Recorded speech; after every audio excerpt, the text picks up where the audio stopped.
When has Disney declined to charge you extra money? When?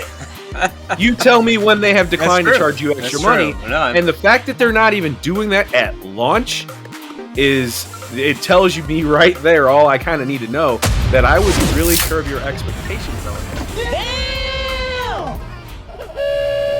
it. Welcome, Walt Disney World fans, to another episode of the Notcast, presented by NotClub33.com. We're talking Tiana's Bayou Adventure, an upcoming attraction at Walt Disney World. My name is Steve Rhodes. With me this week, it's Pat Neistat. What's up? Becky Wells. Hey. And as always, the Disney cynic, Mr. Bobby Burchins. Hey, Steve, what does Splash Mountain and AC/DC have in common? I don't know. They're both like back in black. Oh, man. I'm sure you didn't make that up. I absolutely have not seen that anywhere else. I don't think anybody's ballsy enough. How long did it take you to come up with that? Been working on it since they announced the... About 30 seconds. Yeah. Back in black. You get that on the show notes? Yeah. Tiana's Bayou Adventure. Yeah, it's a reskin, but there's some pretty cool animatronics for this ride. Disney has given us a little sneak peek of those. They look pretty damn cool. But the ride itself overall, we don't really know much about because all we've gotten is just some artwork. So with that being said, and all we know is those things, what's your take on this? What's your excitement level for this, Becky? I know you have some plans written in pencil, I guess we'll say, to actually go down there for these previews.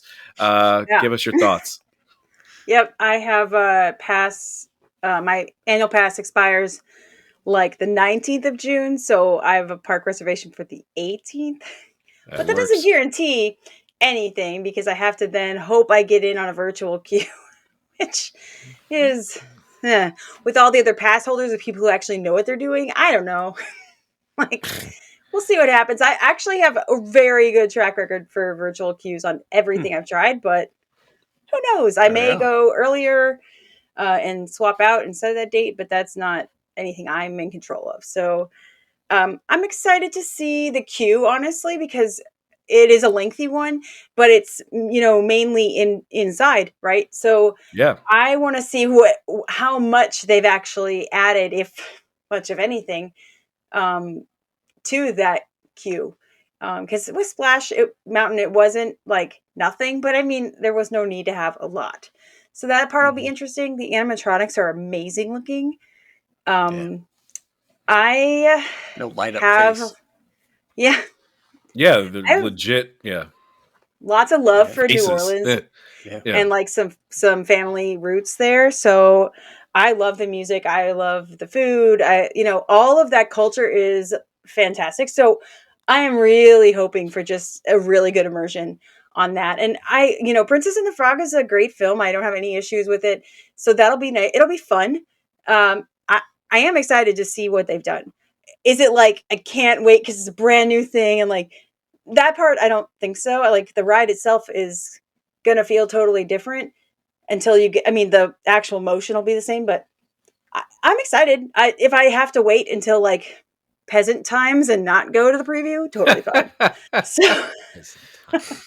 But if I get to go, I'll be super excited. But if I don't, I won't be like crushed because of course I'll be back to Disney World and Disneyland and I'll ride it at some point when I don't have to wait a very long time in line. So yeah, the Disneyland, we don't even know when it's opening. Yeah. We get something first out here in the Florida parks. Pat, what about you? So I think probably first of all, Splash Mountain was a classic ride, and it's probably going to be. The feel of the ride is. It's the same ride. It just themed differently. But I think what is best is that it's going to add capacity to the parks and maybe bring down some lines everywhere else. Like you guys said, the animatronics look awesome, and it's not the stuff that they put into like Frozen and was it Seven Dwarfs Mine Train with the backlit. At first, that technology was cool looking, but the stuff they got out now is just vastly superior. And hopefully they got I don't know how many. Were there like 12 of them? Like those big ones? I think that's what they said. There's 12, and then there's a bunch of like smaller ones. There's going to be a boatload of them, so that's there's going to be a shitload of them. So, but what I'm kind of looking for is like, what does the rest of it look like? Is it going to? Does it have screens?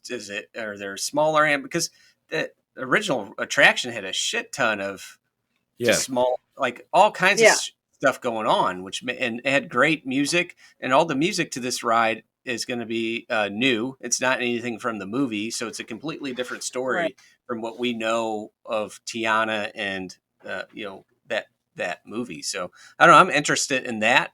So I guess I'm a bit excited just to see what it is, I guess, and see what they've done. Yeah, from a ride perspective, my excitement is pretty neutral, just because the ride, itself isn't really changing. We already know you're going to go through, Navi River journey and then get dropped off a cliff. I mean, it's a lot longer though. Yeah, it's 10 minutes. It's just 10 minutes long. Yeah. But at the same time, like you said, Pat, I'm happy that there's some capacity that's going to be ramped up, because things like Jungle Cruise having ridiculous wait times just doesn't need to happen. No disrespect, Becky, to your favorite ride. But yeah, seriously, hopefully it just evens out the park a little bit. And that's really my main level of excitement. Mm-hmm. But I honestly think Disney isn't really expecting this to be a heavy hitter.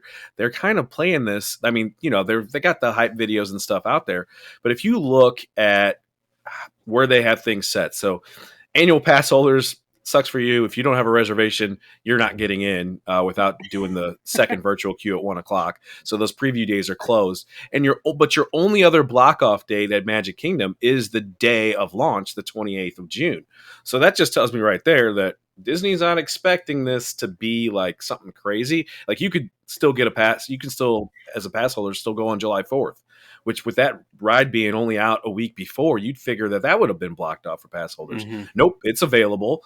And then not to mention, it's not on individual Lightning Lane. This is part of the regular Genie Plus package, which just tells me that.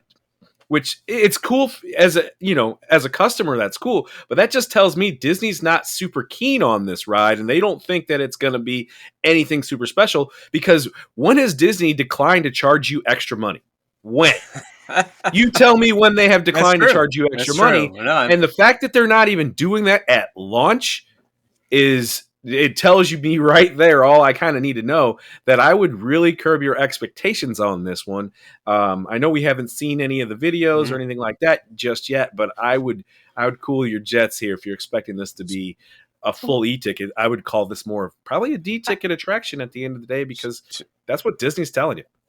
So, Steve, do you think this is going to be a lesser attraction than what it was? I'm going to be honest. I thought Splash Mountain was a D-ticket attraction. The attraction itself, besides the drop, it's just a bunch of singing animatronics. You're sitting there, and it's a small one. You could have taken a fucking nap. Like, it just wasn't.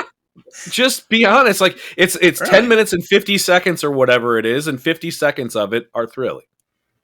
Hey, so how much of what you're perceiving for Disney, like, not caring as much, how much do you think that they're not ramping it up because it's going to open again on the West Coast and they don't want to have that standard at both parks? How much do you think that not charging you? Not charging. I understand, but I'm just saying, like, do you think that's not even in their nature? There has been no time in Disney history, especially recent Disney history, like, they could have milked this for 6 months. They did fucking over in Epcot, the stupid screen ride, Remy. They did that. They charged you for that right when it opened, and that was bullshit. They could have milked you for $10 or $12 for this, but they decided not to, because they know what they have, and they're holding 7 Deuce offsuit to put it into poker terms too. Because they ain't got shit. They're not holding anything, and that's just kind of that's my kind of feeling on it. And I will say this: shame on you, Disney, with the beignets. You're dropping the beignets as a limited time thing in the park. Like, yeah, that's some bullshit. How's that limited time if you just taking the ride out too? Like, what? Yeah.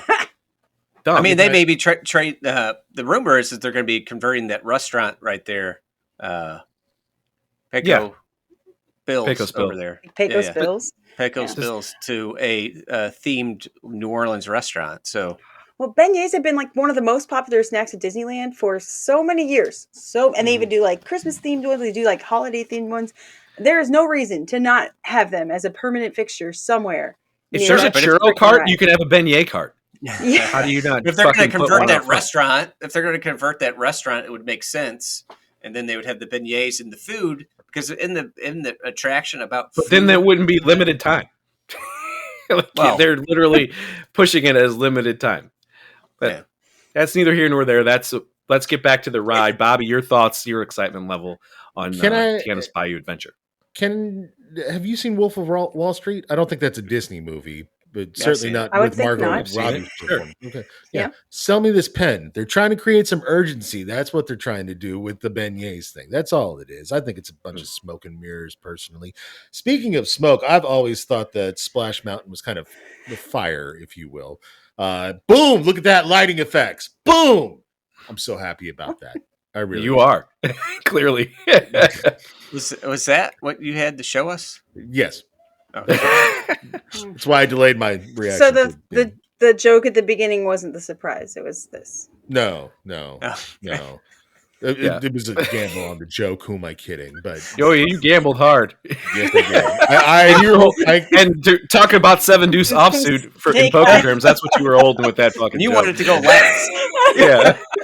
Felt like it was funnier than that, but okay, fine. One thing that I will say is that I was always picturing Splash Mountain kind of in my head, and I thought that they were literally just going to do something on the inside, and that's it. And they've really added a lot of greenery around there, so it is now definitely a different, greener attraction. Sorry, but look, I'm actually excited about this one. You wouldn't think that I would be the one that would be excited about it, if for no other reason than Splash Mountain's back. It was a childhood favorite of mine. I couldn't give less of a damn of what the animatronics are on the inside. It's the ride track. It is the drop. It is the opportunity to see the castle at night from a really cool vantage point. There's a lot of nostalgia there for me that I'm really looking forward to coming back. So. That's kind of where my head's at. I'm really thankful that they're not putting it on a paid lightning lane, because then it will be a little bit more of a fair opportunity for folks to get in, and I think that's a good thing ultimately. So I'm glad that it's coming back. I think it's going to thin out some of the wait times around Magic Kingdom, and more importantly, I think it's going to draw a lot more people who would be, going to potentially some of the other parks, and maybe now that thins out something like at Hollywood Studios or Epcot. And you know what? Both of these things, all of those parks feel super crowded right now, ever since the summer season started. So thinning out the crowds just a little bit, I'll take whatever I can get. If you are at Walt Disney World on June 28th and you're going to the Magic Kingdom, my suggestion for you would be to ride Seven Dwarfs Mine Train. It will have a short line. And if you do head over into the Adventure and Frontierland areas, you will be met with a bunch of people with cameras, and you will be the only regular Disney citizen there, because it will be Vlog Central. That's a fact we do know. Won't be us. We won't be there. No. Stay the fuck away on the 28th. Correct. We may get there sooner and have some footage for you here on this channel. If you want to know if we do get that footage, well, turn on those notifications, because that will let you know when we upload videos such as this one. If you like us, consider subscribing and hitting that like button, because it does really help out our channel. For everybody here at Not Club 33, have a great day.